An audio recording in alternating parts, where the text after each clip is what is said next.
ನಮಸ್ಕಾರ ಸ್ನೇಹಿತರೆ, ಮಧುಮಾಲಾ ಧ್ವನಿಸಿರಿ ಯೂಟ್ಯೂಬ್ ಚಾನಲ್ಗೆ ಆತ್ಮೀಯ ಸ್ವಾಗತ. ಈ ಕತೆ ನಿಮಗೆ ಇಷ್ಟವಾಗಿದ್ರೆ ದಯವಿಟ್ಟು ನಮ್ಮ ಚಾನಲ್ ಅನ್ನು ಸಬ್ಸ್ಕ್ರೈಬ್ ಮಾಡಿಕೊಂಡು ಲೈಕ್ ಶೇರ್ ಮಾಡುವುದರ ಮೂಲಕ ನಮ್ಮನ್ನು ಪ್ರೋತ್ಸಾಹಿಸಿ. ಸೀಮಂತ ಕಾರ್ಯದ ನಂತರ ತವರಿಗೆ ತೆರಳಿದ್ದ ವತ್ಸಲಾಳಿಗೆ ಅವಧಿಗೂ ಮುನ್ನ ಪ್ರಸವದ ಬೇನೆ ಕಾಣಿಸಿಕೊಂಡಿದ್ದರಿಂದ ವಾಸ್ತವ್ಗೆ ಕರೆ ಮಾಡಿ ವಿಷಯ ತಿಳಿಸಿದ ಕೇಶವ್ ಪ್ರಸಾದ್ ರವರು ಆ ಕೂಡಲೇ ಮಗಳನ್ನು ಆಸ್ಪತ್ರೆಗೆ ದಾಖಲಿಸಿದ್ದರು.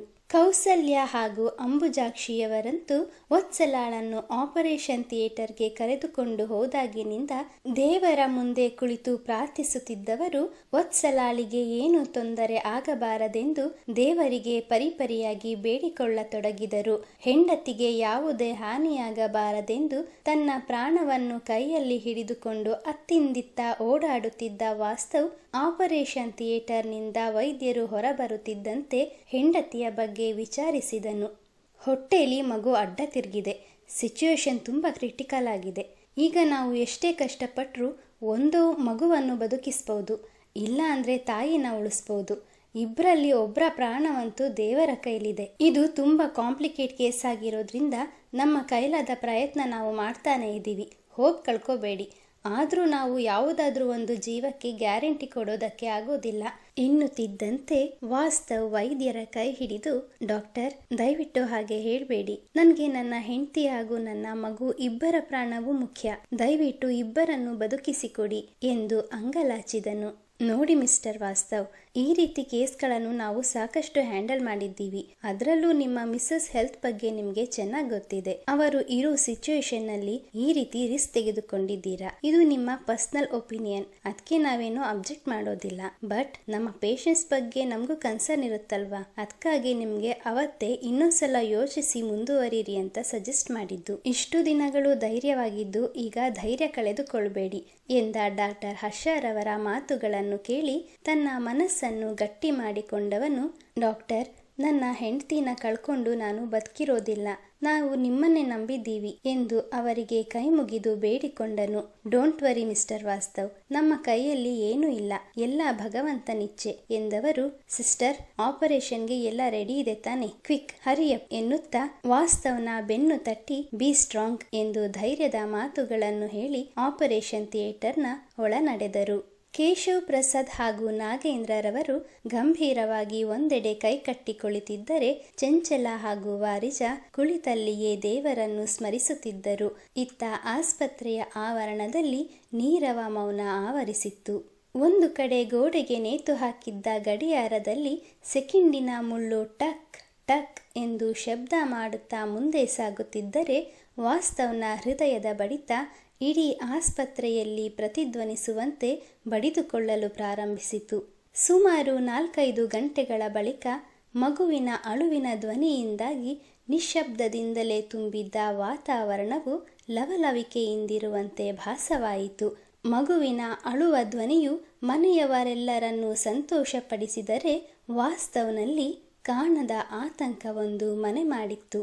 ಸ್ವಲ್ಪ ಸಮಯದ ಬಳಿಕ ಆಸ್ಪತ್ರೆಯ ನರ್ಸ್ ಒಬ್ಬರು ಹೊರಬಂದು ಮನೆಯವರೆಲ್ಲರಿಗೂ ಮಗುವಿನ ಮುಖವನ್ನು ತೋರಿಸಿದರು. ಮೊಮ್ಮಗುವನ್ನು ಎತ್ತಿಕೊಂಡು ಅಜ್ಜ ಅಜ್ಜಿಯರು ಸಂಭ್ರಮ ಪಡುತ್ತಿದ್ದರೆ ವಾಸ್ತವ್ ಮಗುವಿನ ಮುಖವನ್ನು ನೋಡಿ ಖುಷಿ ಪಟ್ಟರು. ಅವನ ಮನಸ್ಸೆಲ್ಲವೂ ಬೇರೆಡೆಗೆ ಸೆಳೆಯುತ್ತಿತ್ತು.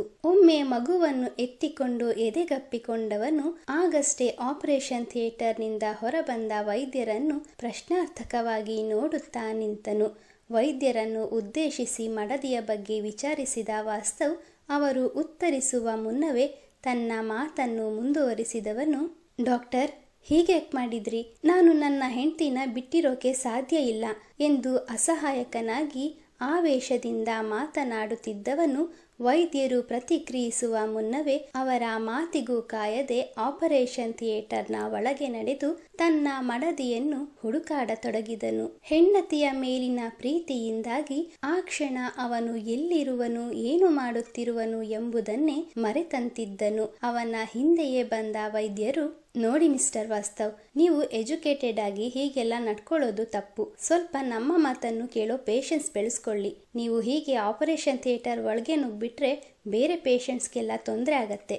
ದಯವಿಟ್ಟು ಆಚೆ ಬನ್ನಿ ಎಂದು ಅವನನ್ನು ಹೊರ ಕರೆದುಕೊಂಡು ಬಂದರು. ಒಂದು ಕ್ಷಣ ತನ್ನ ನಡೆಗೆ ತಾನೇ ಶಪಿಸಿಕೊಂಡವನು, ಸಾರಿ ಡಾಕ್ಟರ್, ನನಗೆ ನಾನೇನು ಮಾಡ್ತಾ ಇದ್ದೀನಿ ಅನ್ನೋದೇ ಗೊತ್ತಾಗ್ತಾ ಇಲ್ಲ. ದಯವಿಟ್ಟು ಹೇಳಿ, ನನ್ನ ಹೆಂಡತಿ ಹುಷಾರಾಗಿದ್ದಾಳೆ ತಾನೆ? ನಾನು ಈಗಲೇ ಅವಳನ್ನು ನೋಡಬೇಕು ಎಂದು ಪರಿಪರಿಯಾಗಿ ಬೇಡಿಕೊಂಡಾಗ, ಮಿಸ್ಟರ್ ವಾಸ್ತವ್, ಕಂಟ್ರೋಲ್ ಯುವರ್ ಸೆಲ್ಫ್. ಅವರ ಬಗ್ಗೆ ಸದ್ಯಕ್ಕೆ ಏನು ಹೇಳೋಕೆ ಆಗೋದಿಲ್ಲ. ಅವರನ್ನು 24 ಅವರ್ಸ್ ಅಬ್ಸರ್ವೇಷನಲ್ಲಿ ಇಟ್ಟಿದ್ದೀವಿ. ಈಗ ICUಗೆ ಶಿಫ್ಟ್ ಮಾಡಿದ್ದೀವಿ. ಆಫ್ಟರ್ 24 ಅವರ್ಸ್ ಅವರು ಎಚ್ಚರಾಗುವವರೆಗೂ ನಾವು ವೇಟ್ ಮಾಡಲೇಬೇಕು. ನಾವು 2 ಜೀವವನ್ನು ಬದುಕಿಸುವ ಪ್ರಯತ್ನ ಮಾಡಿದ್ವಿ. ನಾನು ನಿಮಗೆ ಆಗಲೇ ಹೇಳಿದ್ದೆ, ನಮ್ಮ ಕೈಲಿ ಏನೂ ಇಲ್ಲ, ಎಲ್ಲ ಭಗವಂತನ ಇಚ್ಛೆ ಅಂತ. ವೈದ್ಯರು ಗಂಭೀರವಾಗಿ ಉತ್ತರಿಸಿದರು. ಅಂದ್ರೆ 24 ಅವರ್ಸ್ ಆದ್ಮೇಲೆ ನನ್ನ ಒತ್ಸಲ ನನಗೆ ಸಿಗ್ತಾಳೆ ತಾನೆ ಎಂದ ವಾಸ್ತವನ ದನಿಯಲ್ಲಿ ಆತಂಕವಿತ್ತು. Be strong mister Vastav. 24 hours ಆದ್ಮೇಲೆ ಏನು ಬೇಕಾದರೂ ಆಗ್ಬೋದು. ಅವರು ಮೊದಲಿನಂತೆಯೂ ಆಗ್ಬೋದು, ಅಥವಾ ಎಂದು ರಾಗ ಎಳೆಯುತ್ತಿದ್ದಂತೆ, ಆದರೆ ಏನು ಡಾಕ್ಟರ್?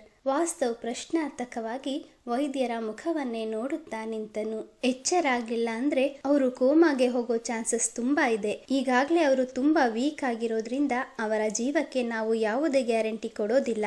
ದೇವರ ಮೇಲೆ ಭಾರ ಹಾಕಿ ಹೋಪ್ ಕಳ್ಕೋಬೇಡಿ ಎಂದವರು, ವಾಸ್ತವ್ ಮತ್ತೇನನ್ನೋ ಹೇಳುವ ಮುನ್ನವೇ, ಇನ್ನು 5 ಮಿನಿಟ್ಸ್ ಬಿಟ್ಟು ಸಿಸ್ಟರ್ ಬಂದು ಕರೀತಾರೆ, ಆಗ್ಬೇಕಾದ್ರೆ ಯಾರಾದ್ರೂ ಒಬ್ರು ಪೇಷಂಟ್ ನ ನೋಡ್ಬಹುದು ಎಂದು ತಮ್ಮ ಇತರೆ ಕೆಲಸಗಳ ಕಡೆ ಗಮನ ಹರಿಸಿದರು. ವೈದ್ಯರ ಮಾತಿಗೆ ಒಮ್ಮೆ ಕಂಪಿಸಿದವನು ಕೆಲವು ಕ್ಷಣಗಳ ಬಳಿಕ ಸ್ವಲ್ಪ ಧೈರ್ಯ ತಂದುಕೊಳ್ಳುತ್ತಾ ತಾನೂ ಕೂಡ ದೇವರ ಮುಂದೆ ಕುಳಿತು ಕಣ್ಣು ಮುಚ್ಚಿ ದೇವರನ್ನು ಪ್ರಾರ್ಥಿಸತೊಡಗಿದನು. 5 ನಿಮಿಷಗಳ ಬಳಿಕ ICUನಲ್ಲಿ ತನ್ನ ಹೆಂಡತಿಯ ಮುಖವನ್ನು ನೋಡಿದವನಿಗೆ ದುಃಖ ಉಮ್ಮಳಿಸಿ ಬರುತ್ತಿದ್ದರೂ ಅದನ್ನು ತಡೆದುಕೊಳ್ಳುತ್ತಾ ಮಡದಿಯ ಹಣೆಯ ಮೇಲೊಂದು ಸಿಹಿ ಮುತ್ತನಿಟ್ಟು ಆಗಷ್ಟೇ ಪೂಜೆ ಮಾಡಿಸಿಕೊಂಡು ಬಂದಿದ್ದ ಕುಂಕುಮವನ್ನು ಅವಳ ಹಣೆಗೆ ಹಚ್ಚಿದನು. ICUನಿಂದ ಹೊರಬರುತ್ತಿದ್ದಂತೆಯೇ ಪುನಃ ದೇವರ ಮುಂದೆ ಧ್ಯಾನಾಸಕ್ತನಾಗಿ ಕುಳಿತನು. ವಾಸ್ತವನ ಮೊರೆ ಭಗವಂತನಿಗೆ ಕೇಳುವುದೇ. ತನ್ನವರಿಗಾಗಿ ಒತ್ಸಲ ಬದುಕಿ ಬರುವಳೆ. ನಿರೀಕ್ಷಿಸಿ ಮುಂದಿನ ಭಾಗದಲ್ಲಿ. ಈ ಕಥೆ ನಿಮಗೆ ಇಷ್ಟವಾದಲ್ಲಿ ಲೈಕ್ ಮಾಡಿ, ಶೇರ್ ಮಾಡಿ. ಹಾಗೆ ಕಥೆಯ ಬಗ್ಗೆ ನಿಮ್ಮ ಅನಿಸಿಕೆ, ಅಭಿಪ್ರಾಯಗಳನ್ನು ಕಮೆಂಟ್ ನ ಮೂಲಕ ನಮ್ಮೊಂದಿಗೆ ಹಂಚಿಕೊಳ್ಳಿ. ಹಾಗೆ ಪಕ್ಕದಲ್ಲಿ ಕಾಣೋ ಬೆಲ್ ಐಕಾನ್ ಒತ್ತುವುದನ್ನು ಮಾತ್ರ ಮರಿಬೇಡಿ. Thank you.